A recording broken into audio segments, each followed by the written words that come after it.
Is this when we jump up and shout and hello? Yes, honey. It's great for us to have our first video talk, and where we actually can be like in a television show, right? Yeah, amazing. I think that is it's fun that you can do all these things in Second Life. You even have TV and TV shows and whatever. I joined a contest in Second Life once, a modelling contest that was supposed to be like Second Life's next top model. But after, I think, 10 weeks of hard work, the people behind it just blipped and they never came back. Yeah. So it never happened. Yeah. So I was, well, it's important to say that first of all, Honeybender and Fasty Pussycat will be sponsoring SCALA graduation show, the first graduation show in 2015. And it's gonna be a great fashion show for everybody, for the trainees, for SCALA models, and I think for you, because I think I can't wait. I can't wait. I think it is. I'm so excited about it, and I've seen your set, and even then it wasn't all completed, but it looked really cool. So yeah, we're looking forward to it, all of us here. Yeah. And it's so good for us to be with you, you know, to showcase you, because for me, and well, it's just an opinion, and I have so many designers that I love, and you are definitely one of them. You are one of the most creative people I know. Oh, that makes me so happy that you say that. Yeah, because, you know, just by looking at the creations that you do, they speak a lot about you. So ooh, I never thought about that, actually. Do they actually speak? I wonder if they tell any of my secrets. You're going to tell me one of your secrets? I wonder if maybe the clothes do. I mean, you know, I wasn't aware that people could tell a lot about me from looking at the clothes, but it's kind of a bit of a almost like scary piece of information, because yes, I guess you let out your inner dreams and fantasies and things. When you create something, you pour your personality into it. So, but I never really thought of it, that you're actually being quite open about who you are and what you like.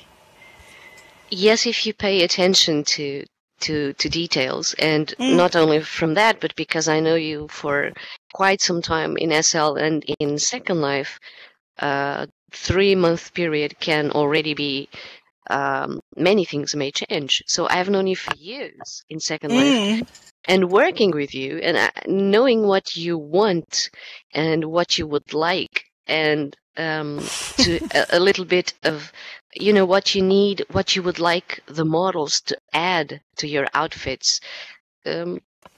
So, like, right now I'm wearing one of your amazing outfits, the Julieta Ring Mistress. Yeah, you look so good in it too. Really nice, cool styling and everything. It's nice to watch the clothes come to life when someone styles them and puts their own sort of spin on it. That's always a great joy. Personality, right? Absolutely. And I remember you saying, okay, go ahead and, you know, use some tattoos. I mean, it's a kind of a Baroque dress, but you can make it rock, and I mean, I don't know. I feel totally free when I get one of your items, and I can be myself. Do you think that the same thing happens to all your customers, or? Well, I hope so, because I hope that we create things that will make people want to wear them in their own way, not just sort of off the poster, if you know what I mean. It's like that they feel that it's clothes that they can transform into something where they can put their own sort of personality into it, because I feel that you shouldn't a dress shouldn't wear you should wear the dress. And Can you say that again? I think, yeah, I mean, I think it's right. You should, there are some dresses that wear you, and then there is some dresses that you can wear. And the dresses you can wear is definitely the dresses that we prefer doing, because we like, people are going to wear these clothes. And that's the important thing, you know, it's not, a dress is not a dress until somebody's wearing it. Exactly. And here around us, we can see some of your mannequins with the dress on, and it's actually not. It does have its own personality, but eventually the personality will come from the person who is actually going to wear it and do something with it and make it come alive. Yeah, absolutely. And I think that is one of the cool things about the graduation show, is because these are new models now. They're going to walk the runway and be, you know, styling themselves. And I think it's important that they can sort of use this opportunity of a graduation show to put their own personality into the styling, and sort of show off who they are, and their creative, you know, drive, and not just sort of be a walking mannequin, but actually be people. I like people more than models, I think. Personalities. I really don't think that there is such a thing as a perfect model. I think I like people to be, you know, they can be whatever color or gender or whatever they want to be, as long as they look good. The only crime is not looking good.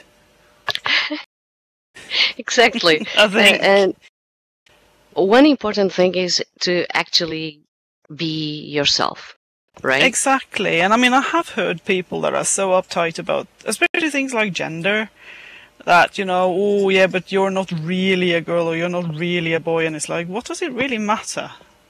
At the end of the day, as long as somebody looks great, I don't care. You know, it's, I think this is the reason that we have Second Life, is that we can actually, it is called Second Life for a reason. And that is because we can sort of be whoever we want to be. So I hope the models are going to take it all out and just have fun on the runway. Yeah. Just go wild. Would I be very, very curious if I would ask exactly geographically where you are, so everybody knows where you're from? Oh, or no, absolutely. You can ask me. Yeah, no, absolutely no problem. I am from Norway. From Oslo. From Oslo. I'm in Lisbon, Portugal, so this is two European girls talking. Absolutely. This is totally European. In Second Life, there was like, and designing, there was like basically only American agencies. I think the Europeans sort of came in later.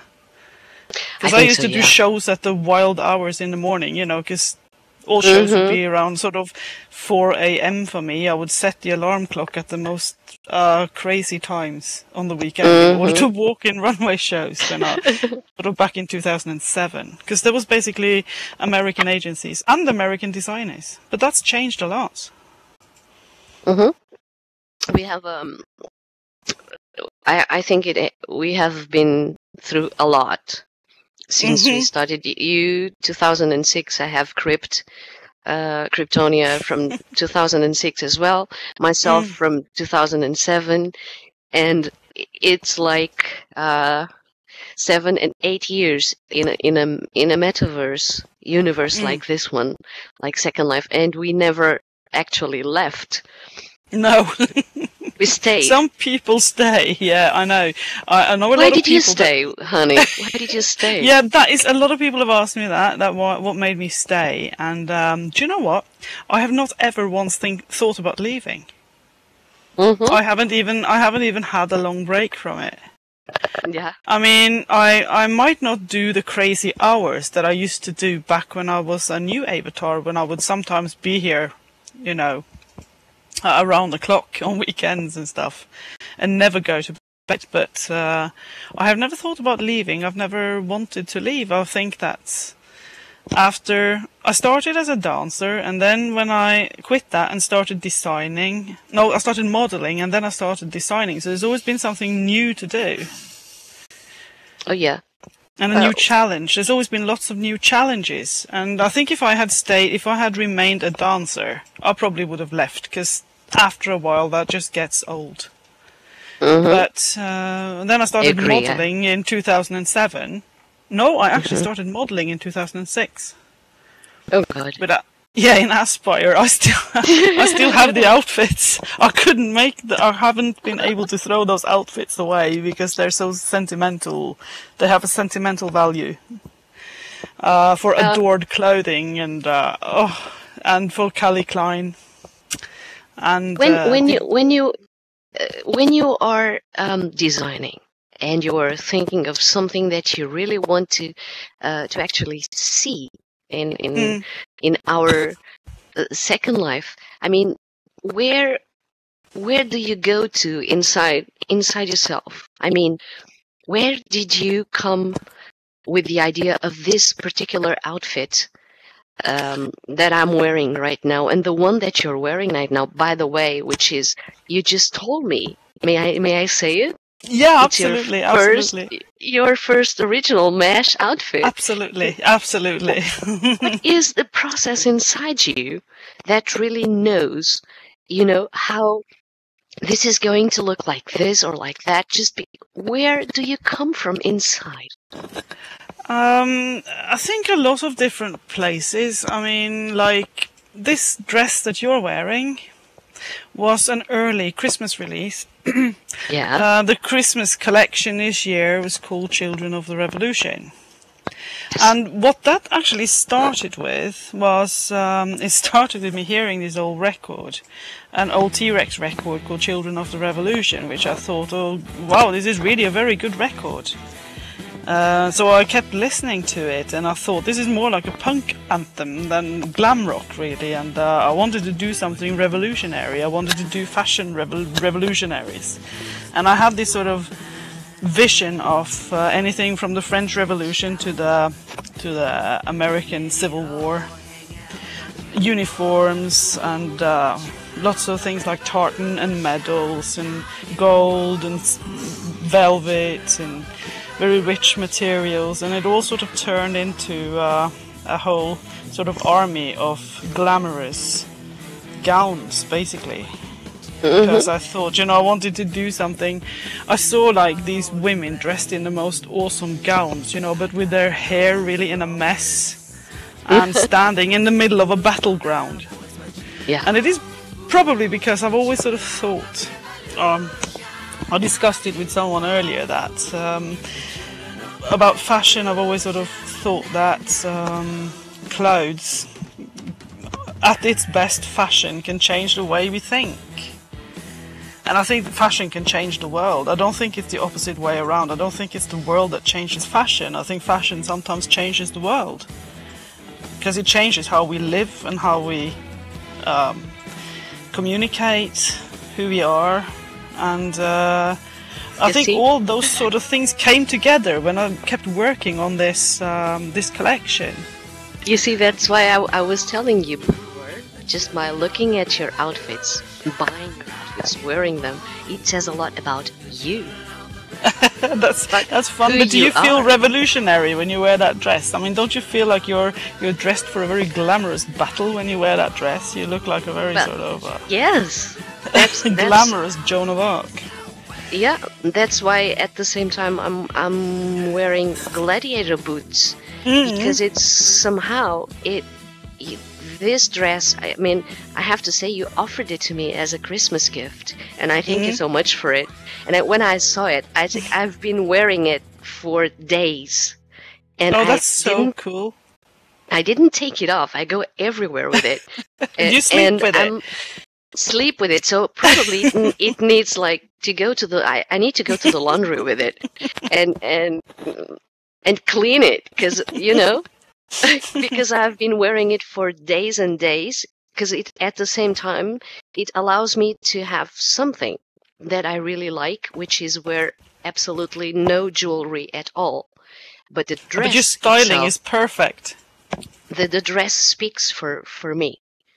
You know? That's so good. But I think your styling is absolutely perfect, and I love those thank you so gladiator much. shoes and the tattoos and everything, and your hair, because that's kind of just how I pictured it. Oh my Like, gosh, thank you. So yeah, I think that is just you're dressed for a very glamorous battle. Oh, definitely, that's my style. And Cool. and you know, I don't know if you noticed, but this tattoo in the back says something that I really love. That's why I'm wearing it. It says the heart is made to be broken and to be healed. And Okay, I'm like, I I have to wear this particular tattoo because it's I don't know if you feel it the same way that I do, but emotional issues sometimes look like a war. Yeah. There is a battle in it. And Absolutely. Some things will be broken inside of you. And those things can also be healed. Mm-hmm. Depending on you, depending on people around us. And go figure. All this came up because of your dress. Oh, that's awesome. I love that. I wish, everybody, when they get stories about some clothes, they should just write them down and send to me, because it really sort of is cool to know that the story sort of goes on. The story that you had in mind sort of goes on with the woman who wears the dress. Yes, I the think story. That's cool. The way that I see fashion, and that's what I wanted to interview you and to talk to you. It's like, how can I explain this to you? You have a way, and there are other designers that I love as well, but you specifically have a way to tell a story all the time that you bring out a new collection, new items. As I see them, I see some kind of story, something going on. And you said something that's very important to me. You were actually listening to music. That's what I do when I take a photograph. Oh, yeah. It's a great source of inspiration, isn't it? Mm-hmm. I find it's one of the greatest sources of inspiration is listening to music. Tell me a tune that really means something in your life, if you have one. Oh God, yeah, that's quite a few, but very often it's like it changes a lot. But there are some songs, of course, or some records, or even some artists that you maybe like better than others. And I think for me, I've always been a huge David Bowie fan. And yeah, surprise. Always liked David Bowie, and I've had quite a few of his songs as some of my favorite songs. But I love the entire Ziggy Stardust album, the whole Ziggy Stardust. That's why I was going to ask you if you would go for Ziggy Stardust area and period. Oh, absolutely. I love David Bowie before he went to America and became tanned and fixed his teeth. Like, you know what I mean? I liked him when he was rough, and he looked more like, part woman, part man. And when he was very experimental. So I think there was one of his songs that's called Moon Age Daydream. I heard a fantastic live version of that song. That Let really... me write it down, because I'm gonna play it. Oh, that's cool. I love that, because there is a great live version of that song on YouTube that I found. And that inspired a whole line of dresses for me a few years ago. Moon Age Daydream. And when I sort of get hooked on a song like that, I'll play it over and over and over and over to drive people crazy, then listening to the same song over and over. But I mean, I listen to a lot of different type of music. I listen to lots of rockabilly music and rock music, but also most even country and western music. Yeah. There is something that is in, again, like I said, it's in your own store. When I come here and visit, it tells me so many things about you. you are probably one of the most artistic and transparent people I know in terms of creation, because I can see where you come from, where you were at this exact point where you just did, you know, the for example, the Neo Geisha collection. Oh yeah, and I was like, yeah. oh my God. And at the same time, I can see it like mixing it up with some vintage, with some rockability, with some, I don't know, I could do a lot of styling through that. Mm-hmm. And it has to come from a brilliant mind, you know, and from a brilliant emotional state. That I don't think intelligence, as we see it, is independent from the emotional state. So No, really probably not. Genius It's hard people, to define. Yeah, It's hard genius. to You define. know, those people that are really, really what we call genius and have high IQs and are considered genius, that cannot be separated from their emotional part. Mm. So No, it's hard lately, most people that are even in real life that are hiring professionals, they look for the emotional intelligence rates, because you can be really, really intelligent, and if the emotional part is not in the right place, it comes up to nothing. But you are I feel you as extremely balanced and that comes up with a high emotional intelligence level. It's interesting. Does this make sense to you?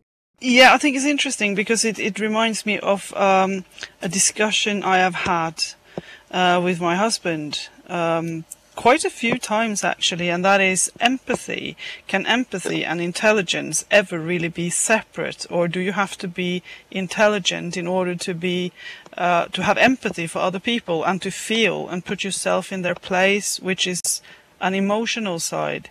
And I sometimes feel that, you know, those things are very they walk hand in hand.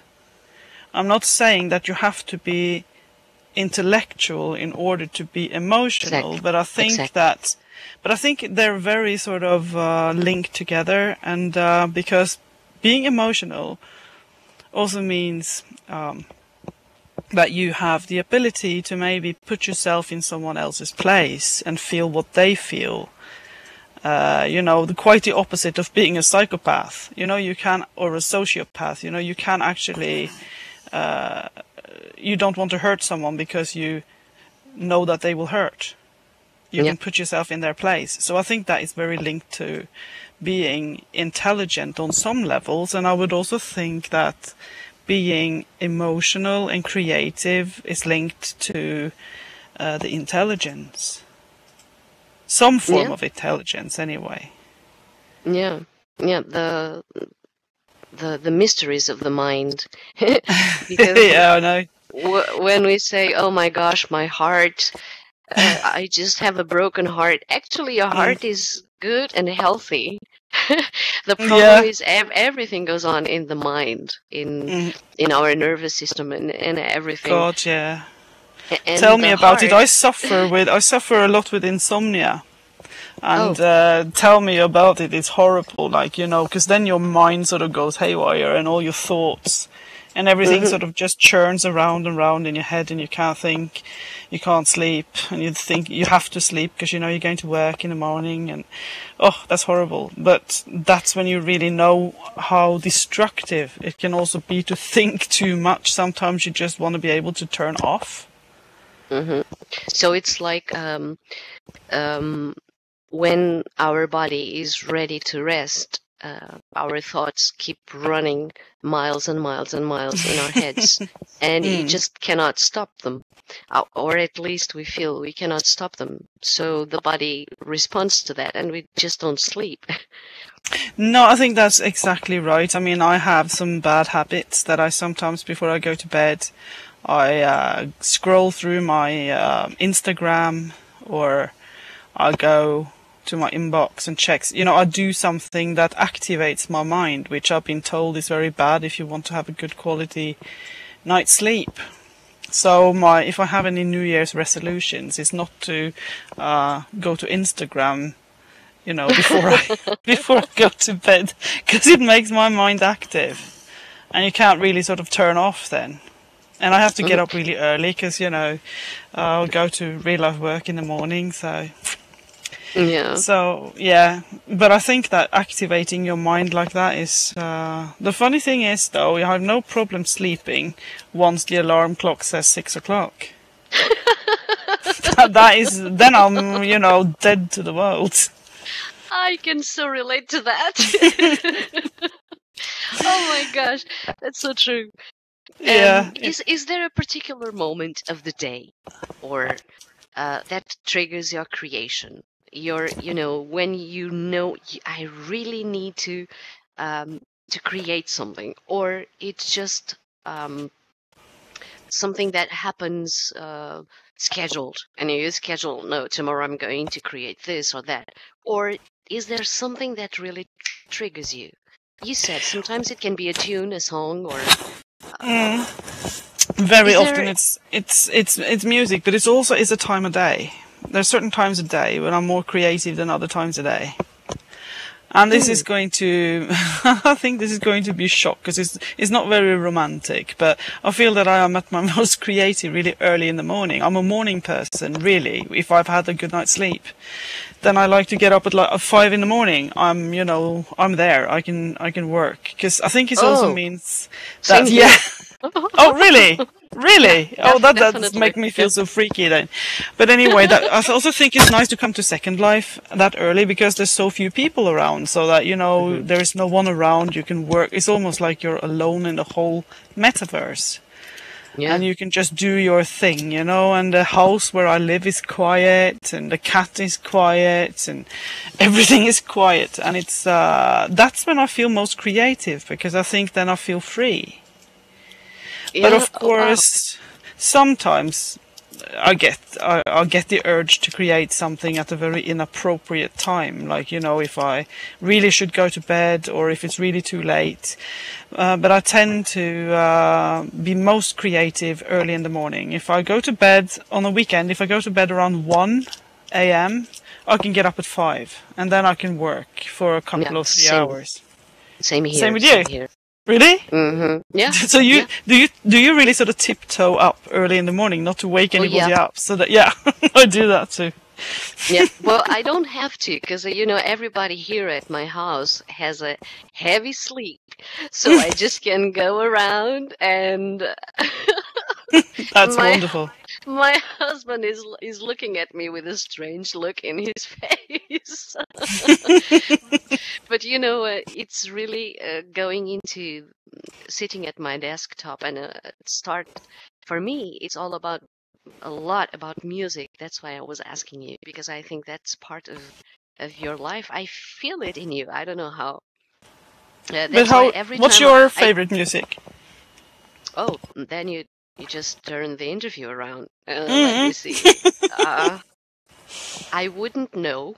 The only thing that I know is that it depends on my mood. I'm a very moody person. So I can be listening to... there are certain type of music that I really don't listen to because it doesn't mean anything to me, or it doesn't ring a bell or triggers any kind of emotion. But others will. And lately, I've been talking to you sometimes when I'm DJing for shows that you do with Faster Pussycat in other events, and I DJ for you, and I ask you, honey, is there something that you would like me to play? And you go like, play me some techno. Yeah. And I've been loving minimal techno, which is like what you can. You can do pretty much anything or feel pretty much anything with a bunch of instruments, and that are really hard. It's just a rhythm. Yeah. It's a pace. It's like the beating of your heart. Yeah, it is. And instead, there is a lot of problems. It's not a problem really, but when you talk to somebody about love songs, you know what people think about when they think about love songs. Okay, then we would have to go to, I don't know, Mariah Carey, or one of those love song singers, and I can find love songs in the most minimal tunes, in styles that nobody thinks about, and for me it's a love song. Yeah, I totally agree. It triggers that feeling in me. So I cannot tell you really what is my favorite kind of music or style, because I can listen to pretty much anything. I've fallen in love lately with vocal trance because of the emotional part of it. But it's not good for fashion shows, for example, in my personal opinion. Maybe it could be good for fashion videos. Oh yeah. And I try to do my best to learn what I can about music, because I'm taking my DJ course in real life. Oh, wow, are you? Yeah. Oh, yes, cool. I am. And trying oh my to know, God. It's such an amazing experience for me to connect this somehow with Second Life, and to be able to. It's completely different to be playing in a club as a Second Life DJ and playing for a fashion show, and to really portray the outfits that you see and the creations that the designers they made with the right tune, the right song, the right feeling, the mood to create. And so the fashion show for me is just not looking at how people look, but actually listening to what's going on the land streaming. And I am so disappointed sometimes, because I so wanted the full experience that I hope I can bring you at SCALA's graduation show for Faster Pussycat, because I want to make it like the full experience. People feel things, even if some of the things they feel with the music that I'm going to play are kind of emotionally uncomfortable, if that makes any sense to you. Yeah, absolutely. Yeah, I think that is music at its best. Because, sometimes things should make you a little bit uncomfortable as well. Things isn't just about comfort, but I think it's like if you can stir up some emotions in people, that's the best thing you can do. I can't wait for that show. Yeah. And to see what you guys are gonna do. And I think that the reason we like hard techno, I think, especially for fashion shows, is because when you're walking, it sort of feels almost like a march. You can walk really aggressively sexy when you sort of walk to hard techno. And fierce and strong, Yeah, extremely. And there is a very strength to that, and at the same time there is a sweetness in it. I cannot explain. There is a femininity in the strength. It doesn't have to be like you, me, and female avatars, female models looking like men. It's female, and it's strong, and it's beautiful, and it's stylish, and it's fierce, and it's everything that's positive in what we do.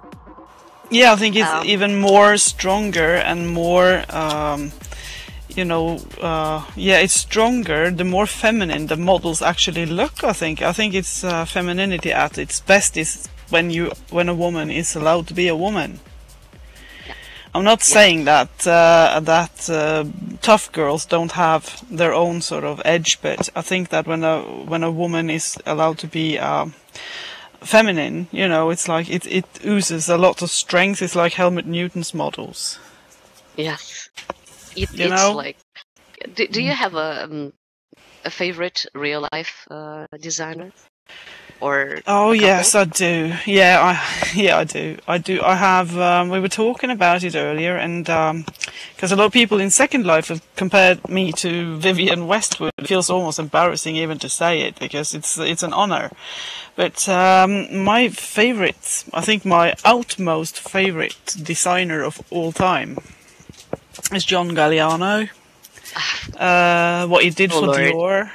Yeah, and of course Alexander McQueen. Yes. But both of them were very inspired by Vivienne Westwood, so it's all sort of interlinked. But I think John Galliano's shows for Christian Dior was one of the best sort of fashion spectacles that we have seen, at least in the after the millennium. It's the whole sort of theater of fashion that he brought into the shows, and that was very inspiring. And I love the way he also used historical costumes and old stories basically as a framework for his collections. So I think if I had to pick only one, it would be John Galliano. But John Galliano. yeah, but also Alexander McQueen. I love Alexander McQueen, and I love what Sarah Burton has done after Alexander McQueen passed. So I think that's also a great. I mean, some of the most beautiful collections have been created by Alexander McQueen and Sarah Burton. Oh yeah, mine is actually Gareth Pugh. God, yes, of course. Oh yeah. Oh. Absolutely, and he made some fantastic fashion videos as well.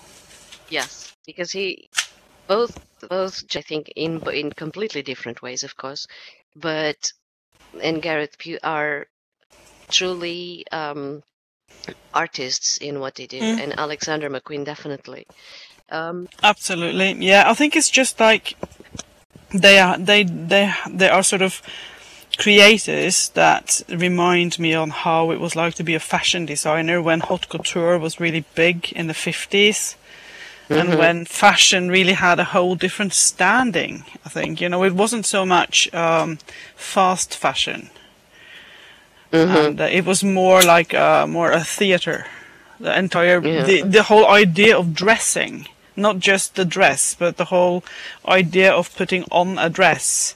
That would almost, you would need 2 or 3 chambermaids to dress you in order to put the dress on. The whole thing is sort of very sensual and interesting and just wonderful to look at. It's like a candy box.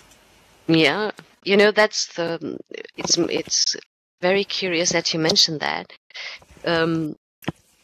because when Kryptonia and I started SCALA, the first idea that came to my mind as a modeling agency and a fashion agency was the kind of, can you imagine the kind of open space warehouse, totally urban and grungy, in the middle of a very narrow street in the big cities where nobody looks, because you can look at the most amazing stores on, let's say, Rodeo Drive or in Milan, where the great stores from the great designers are, but nobody knows the work that has been done behind the scenes, from the models that they have casted in those open space warehouses in somewhere in the town, in the city, in a very narrow street, grungy look, and they climb I don't know how many stairs in those industrial elevators to get up there, and there's a bunch of people working in fabrics, textures, sewing, and testing the outfits in the models and casting the models. And this is real life.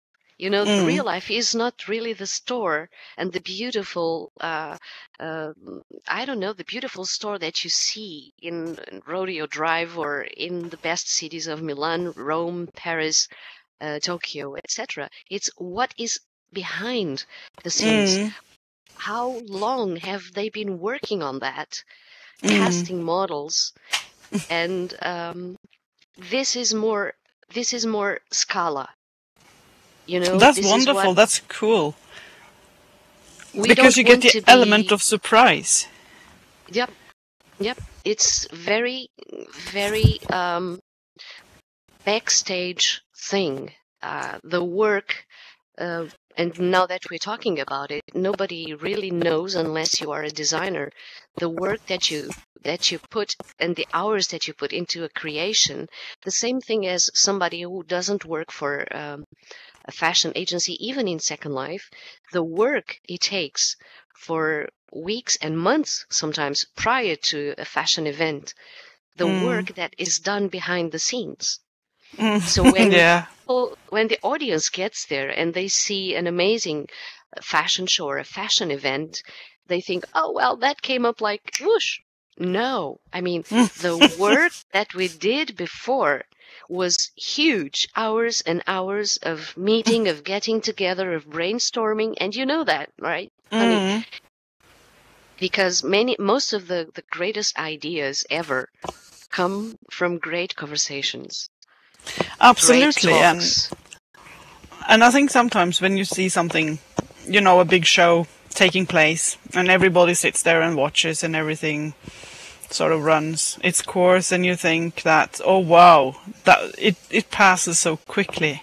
In order for you, when you think about all the work that's gone before that, those 30 minutes.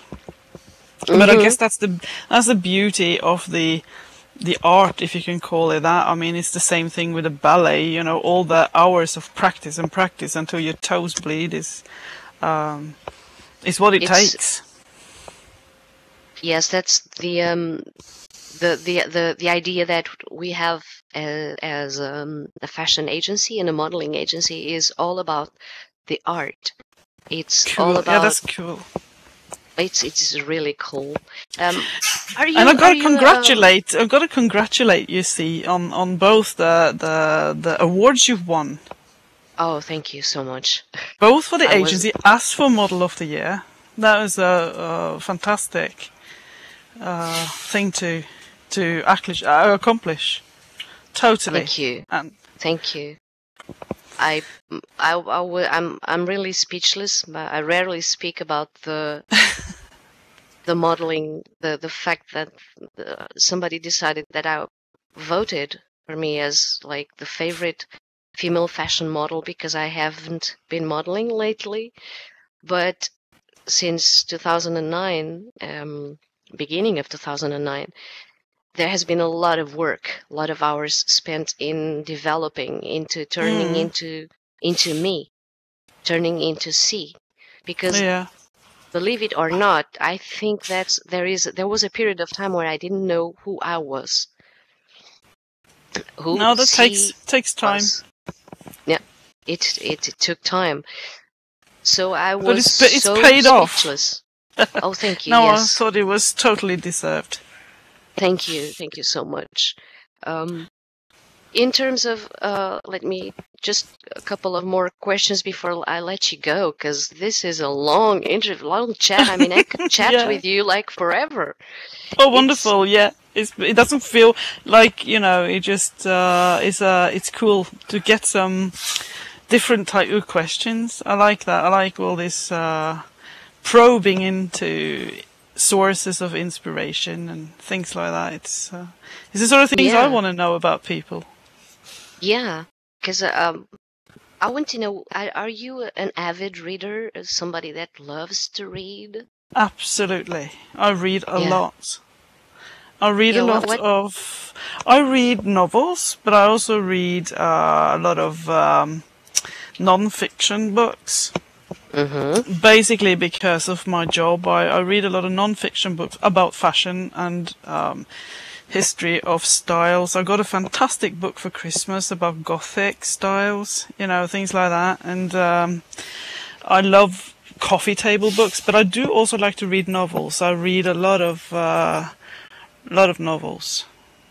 And I don't have a sort of a favorite author. Yes, I can't. Mm-hmm. I was trying to think, if there is, because I read so many different things. I can read really thrashy novels for when I'm on the beach. I can just read 12 Jackie Collins novels or or things like that. But I can also Is there one? Just don't think much, but just like one that just comes to your mind that would be like. that kind of messed up with me a little bit. One One What do you think? novel that made a really profound, left a sort of a profound feeling, was a book called The Crimson Petal and the White by Michel Faber, or Hmm? Faber. I don't know where he's Ava. from. Yeah, but The Mm-hmm. Crimson Petal and the White is a very Victorian novel about a woman who turns into a prostitute and then sets out to marry a rich man. And that sounds very cliche, but it is a very well written book, beautifully written, very poetic. Yeah. It's And also are been made you? into a movie, I think. That's what I was going to ask you. What about movies? Is there any? Just like not thinking much, but one movie that would come to mind right now that you would go like, yes, that's the one. That's I'm so hard. That's so evil to have to name one movie. But if I have to name one movie, yes. oh yeah, there will be Something that. between two different ones. But I love Tom Ford's A Single Man, and Mm. I love David Lynch. David Lynch is my all-time favorite No director. way. Don't say that. Lost he's Highway. he's one of my Lost Highway. Oh my gosh, he's one of my favorites as well. I love Lost Highway. So I think I will say Lost Highway. Yeah. Um. Now let me ask you: is there anything that you would like to say that you have never said in Second Life? Yeah, probably a lot of things. Probably a lot of things that could lead me into a lot of trouble, but anything I would like to say? Yeah, it is actually something I would like to say. Ask me some questions. That's what I would like to say, because I feel I'm the sort of person who always asks questions, but very rarely does people ask me any questions back. So, I like being asked questions. So did you like our interview? Because Absolutely, I absolutely. It pestered happens you so with seldom. questions. No, absolutely, because I, in real life, I work as a journalist, so my job is to ask people questions. And when you ask people questions all the time, you sort of end up thinking, oh, I wish somebody would ask me questions for a change, because now I've been asking everybody else questions. Ask about me for a change. And so it was really wonderful to have somebody ask questions. It's a That is challenge. And I do that realize is how difficult it is to answer. yeah, yeah, right. And to ask the questions as well, because just like you, but in a different level. I was a radio show presenter for many years, so my Oh, job wow, was were actually you? to ask questions as well. You Oh, know, well, then you know just how I feel. I do. And the most interesting thing is that how can we make you as a journalist and me back then as a radio presenter, how can we make a conversation interesting? Because you have, those. How can I say? You pick up a piece of paper and you have like several questions written down, and all of a Mm, sudden you throw that away and you just ask the questions from what you really want to know. hmm And I what think you that's what really it want is. to know, it's really interesting. And it's not about, oh, how did you find Second Life? Or how did you start designing? Or how did honey? It's about Yeah. you, about Yes, who and I you think it are. is. It takes a certain, I think, in order to ask those questions, because I think we tend to complicate things a lot when we prepare for an interview.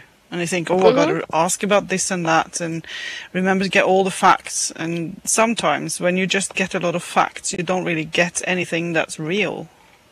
Mm-hmm.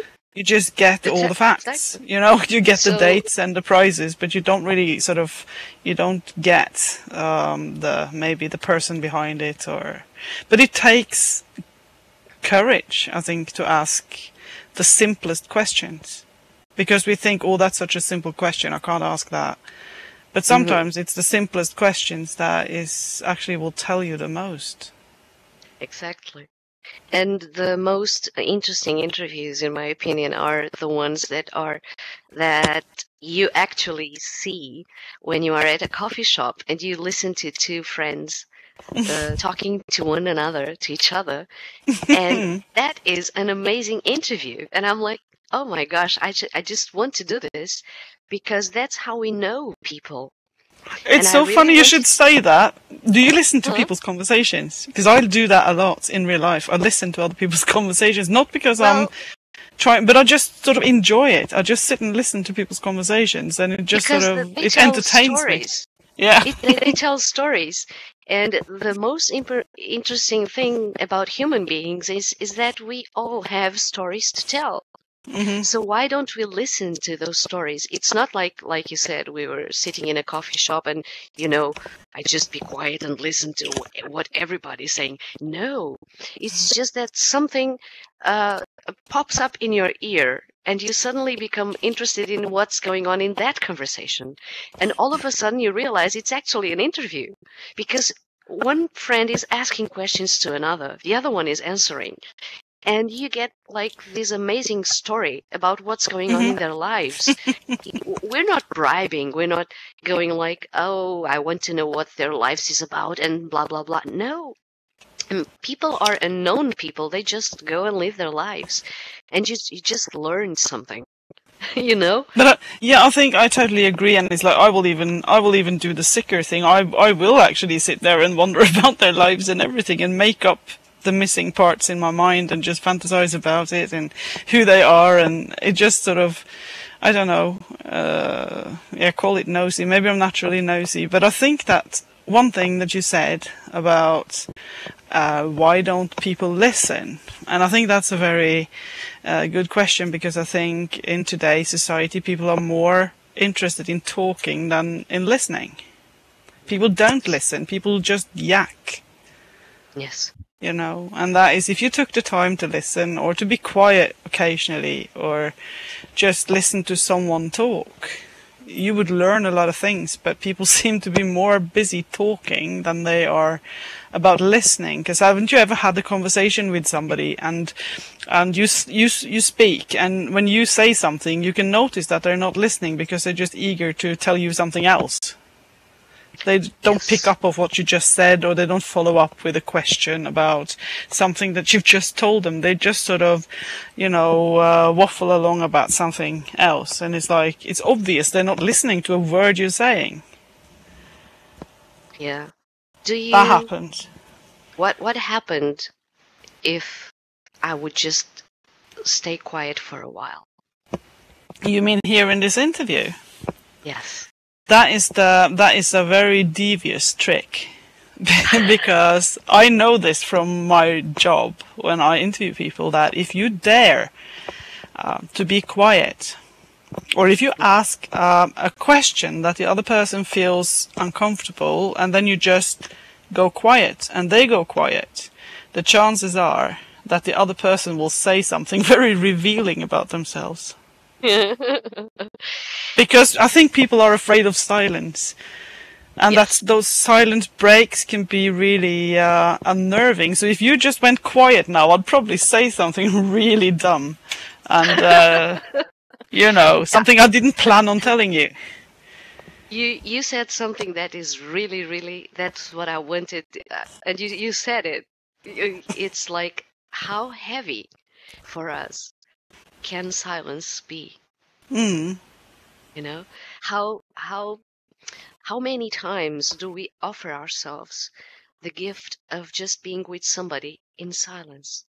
Not very often. I think you need to be very comfortable with another person, know them really well, in order to have the courage to be silent together. Because if you don't know someone very well, the silence can feel almost stressful. Awkward. Yeah, definitely very awkward, and almost as if you're sort of desperately trying to think of something stupid to say. Yeah, just in order to sort of fill the gaps in the conversation. Yeah. And that is, it's really, it's strange, because I don't think we are used to silence in modern society. We're not, there is noise and things going on everywhere, whether it's the TV, radio going on, the noise outside, people talking. It's like we're living in a world that can't stop talking. Mm-hmm. So yeah, I think so. If you went quiet, I would probably say something stupid, and that will be that, and I'd blush, and then I don't know, or I could just sit and wait it out because I know that game too. Yeah. My question for you was just to get to what you said about the silence, because if you and I could be in silence for a little bit, that would mean that we would be really comfortable with each other, being silent. But at the same time, the people that are going to watch our interview would go like, why are they silent? They would probably think, they would start bashing their computer and stuff, because they would probably think, oh, the sound broke. Yeah, there's something wrong there. Yeah. And another important thing is that this is two women talking, and you can actually, you're listening to our interview and watching us. We are two women talking, and go figure, we didn't bash anyone. We didn't gossip about anyone. That's true. Oh my god, are we very boring? How can two women have an interesting conversation about creation, music, videos, and, we could both start knitting and talking about our neighbor's life and how some Second Life models do this and that, and designers do this and that, and instead we just decided to have a very interesting talk about who we are, because I think as a journalist, you know that our questions also tell a lot about who is asking the questions and what questions are asked. Right? Yeah, absolutely. I think that the questions sometimes tell a lot about the person who's asking them. And I mean, yes, we could talk a lot of smack about a lot of people, but that would be a whole different show. Yeah. So people, really, two women can actually be talking in a very relaxing environment and having a really relaxing interview without gossiping around other people and have a really nice, interesting talk. Do you not think that's refreshing? I know, right? And to really have fun and talking and chatting around a coffee table that we actually don't have here, but we can surely imagine that we do. A mental coffee table. Yes. And hopefully that our talk can, tell other people the same stories that, and fill in the blank spaces. Mm-hmm.